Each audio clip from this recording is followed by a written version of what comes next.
Magandang hapon. Andito na po tayo ngayon sa ating goat house.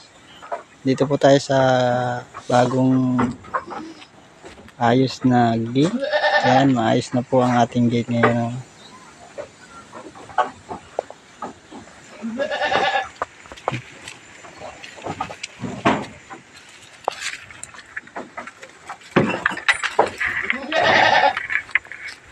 Ayan na po. Ayos na rin po yung bagong gawa natin pintuan. Ayan na po ang ating mga alaga. Makukulit oh. Maluwag na yung kanilang ikutan sa loob. Titinalon. Tingnan ko mo naman po. Nagkagulat. Ayan po, maayos na po ang ating tulungan oh. Maayos na mga gamit dito sa taas. Ito yung ating buuan. Malawak na. Save po natin pa. Ito mga paleta. Mga tabla. Ayan, maayos yung kanilang dalaan. Ang pakawala dito itong may dalawang bisero. Yung bully at binubuli naka sa kanilang kwarto kasi gaaway.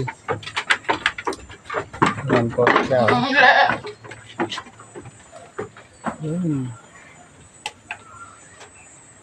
Ito po yung unang kwarto, si Tisoy. At ang buntis na si Isay sa pangalawa. Ang ikatlo at nasa gitna, si Baby. Ito po si Baby. Ikatlong kwarto. Ika-apat po. Ito yung ating si Puti at si Barako Junior. Ayan. At sa ikalima at sa dulo, si Pogi. Ang epal na Barako. Ayan. Si Pogi. Epal na Barako. Sa dulo. Ayan o. Magawa o. Yayabang pa. Ayan. Sa labas yung pakainan ko. Nalagyan na lang natin doon at mabibilad sa araw. Ayan ang pakainan namin dito. Ayan. Maluwag na kanilang kulungan.